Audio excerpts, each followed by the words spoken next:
大家好，我是摄影师 Pen， 欢迎来到维生数码生活。随着 R5、R6 热度的不断升高 ，RF 口的镜头也越来越受大家关注。这一期我们来聊一聊干活必备的长焦头 RF70-200。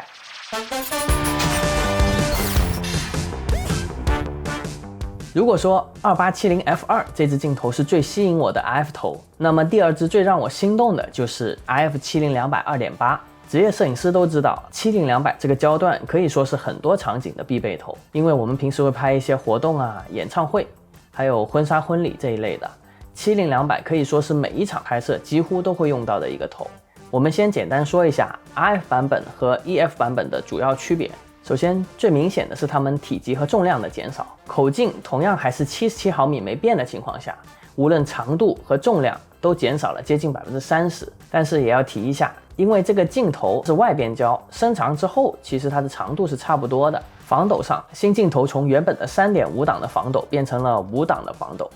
看着好像改进不算大，但是如果用在自带机身防抖的 R5 和 R6 上，那就提升到了8档，这个提升其实就非常可观了。毕竟200毫米的时候，一个好的防抖的确能提高不少成片率的。还有一点是最近对焦距离的改变，从大概 1.2 米缩短到了 0.7 米。但是这一点到底能改变多少？能不能临时把它当做微距头来用？我们后面还会做一下测试。在 RF 口的版本中，为了适配无反相机，多了一个防抖的模式3。这个模式它只在按下快门的瞬间才会开启防抖，这样呢可以减少镜头防抖的组件发出的噪音，还有引起的耗电。其次，遮光罩上多了一个小开口，这是方便在套着遮光罩的同时，还能方便旋转角度调整偏振镜或者可变 ND 滤镜用的。然后还有就是光圈叶片从8片变成了9片，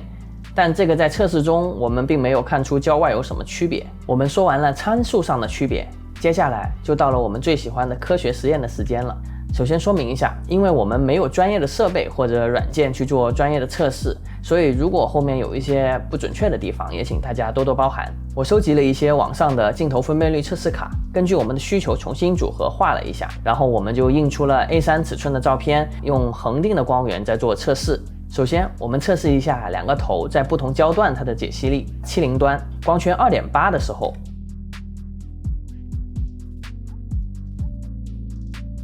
然后我们再看看光圈8的时候的成像。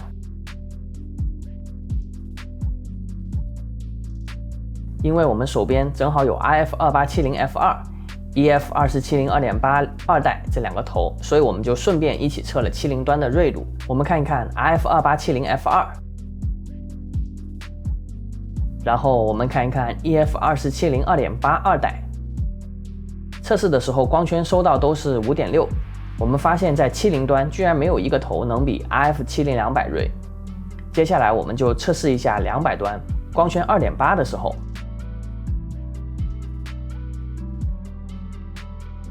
我们再看看光圈8的时候的成像。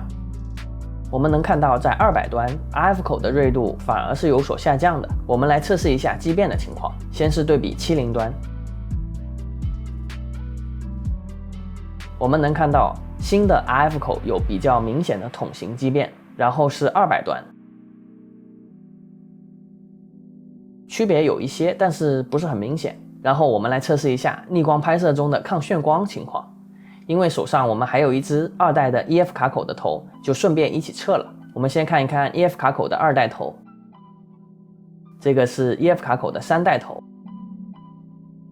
接着这个是最新的 RF 卡口头。我们能明显的看到2代的抗眩光能力是最差的，画面的对比度是非常低的。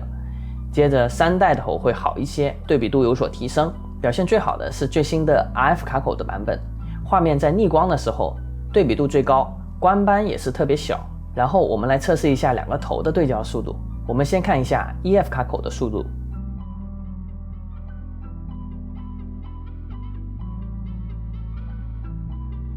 然后看一下 RF 卡口的速度。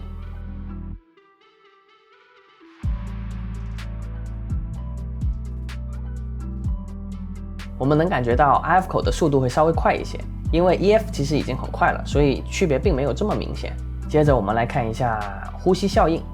我们先看70端 F4 的时候两个镜头是怎么样的表现。我们先看 EF 卡口，然后是 RF 卡口，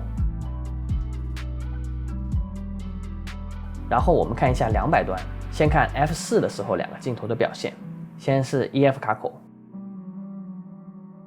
然后到 RF 卡口。可以看到 RF 口的镜头呼吸效应表现其实有了非常大的进步。接着我们来测试一下指边的情况。前代镜头的指边控制其实已经很不错了，但是在特定的位置还是能看出一点点。不过新的 RF 头我们放大在同样的位置看，真的一点指边都没有找到。新镜头它的最近对焦距离从 1.2 米缩短到了 0.7 米，但这个能不能在一定程度上临时顶替一下微距头用呢？我们先看一下70端的情况。在能合焦的最近距离，两个镜头分别能拍摄到是怎么样的画面。我们先看一看 EF 卡口的版本，再看一看 RF 卡口的版本，然后我们看一下200端在能合焦的最近距离拍摄到的画面。这个是 EF 卡口的版本，这个是 RF 卡口的版本。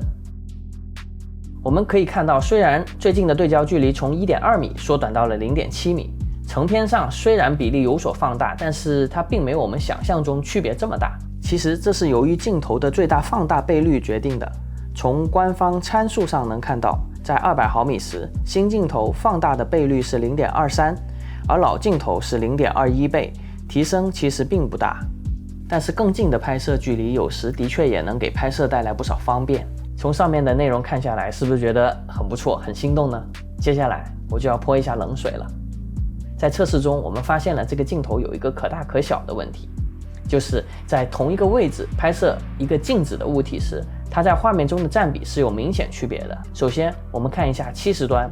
EF 口版本的情况，然后我们看一看 RF 卡口，主体在画面中的占比 ，RF 口镜头拍摄出来的会小很多。我们再看一看200端的情况 ，EF 卡口是这样的，然后我们看一看 RF 卡口，同样可以明显的看到 RF 口的版本拍出来的主体在画面中占比是小一些的。发现了这个问题之后，我们查了一下资料，有些说是镜头结构导致的，出现的情况是在拍摄距离较近的物体时会有焦距缩水的情况。我们在拍摄距离大概3米的时候，相机的位置固定不变，测试了一下新镜头200端拍到的画面，大约和老镜头收到168毫米的画面占比是差不多的。而同样距离下老镜头70端的画面呢，则需要新镜头拉到接近92毫米的位置才能达到。但是据说拍摄距离较远的物体是没有这种缩水的情况。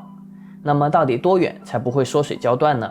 我们秉着求真的态度，第二天又重新测了一次远处对焦的情况。我们先看一下新镜头用200端拍摄6米远的物体的画面，如果用 EF 卡口的版本去模拟的话，收缩到大概185毫米会达到差不多的画面。然后我们看一看 EF 口的版本200端的画面，看到焦段不足的情况依然比较明显。接着拍摄10米远的物体，我们能看到依然还是有焦段不足的情况，但是这个程度是有所缩小的。然后我们大概拍了20米左右的物体，画面依然有一些区别。接着我们把同一个构图下焦点选在了距离相机40米左右的一个电线杆上，这个时候成片终于没有太大的区别了，但是要到40米左右才能让焦段不缩水，这样的话的确有点远了。因为平时拍摄活动70-200 10到20米这个区间是比较常用的，这个时候如果有缩水的话是比较难受的。虽然现在 R5 的像素比较高，稍微后期裁切也许能有稍许补救，但总觉得还是少了点什么。但其实换一个角度来说，你的70端其实也变得更广了。有时候近距离的拍摄，老版本70端装不下的，现在你可以装下更多的画面了。因为70端的拍摄，物体大部分情况在近处，所以近摄焦段的缩水反而等于多送了你一点广角，这也未尝不是好事。还有一个小问题，就是这个头虽然小巧，但是变焦的行程是比原来长不少的。从旋转角度上来看，新镜头的变焦行程扭动大约需要90度，而老镜头的行程其实只要57度左右，看着30度好像不大，其实实际使用上，我需要用手腕和小手臂平时就能走完整个变焦行程，现在需要动一下大手臂才能走完一次变焦行程。整个测试下来，这个头让我非常的纠结。虽然近摄焦段的缩水的确让人头疼，可是重量的减轻又让我变得好像能忍受前面那些问题，因为背着真的太轻松了。而且这支镜头其实完全不需要脚架环，套着脚架环变焦的时候反而容易卡着手，拆了之后会变得非常的小巧。因为我们干活的时候通常都是一人双击甚至三击，所以轻便显得尤为重要。EF 卡口的镜头加上一个100克的 RF 口转接环之后的重量和这支 RF 卡口70-200比起来，差别真的挺大的。由于是外边胶，我们也试了一下背在身上跑动的情况，镜头会由于抖动导致稍微伸长出来一些，但好在没有伸长很多。不过其实我还是有点担心用久了之后这个阻尼会不会变松，这也是一个有待考察的地方。我们来个简单的总结，目前 EF 卡口2代或者3代的价格，特别是2代在二手市场的价格是非常不错的。如果加上一个 EF 卡口的转接环，你依然能得到非常好的画面，而且它不存在近摄焦段缩水的情况。如果你不介意重量，是完全可以入手的，而且性价比非常高。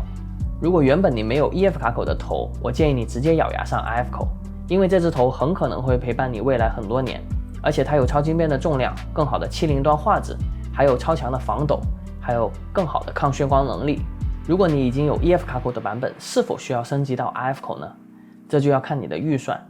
而且你还得考虑一下近距离拍摄焦段缩水的情况对你的拍摄场景是不是会有很大的影响。好，我们这期节目就到这里。如果这期节目对您有帮助的话，希望您能帮我们点赞转发，一键3连。您的支持是我们持续做内容的最大动力，别忘了关注我们，这样您就不会错过我们每周的节目哦。感谢大家，我们下期见。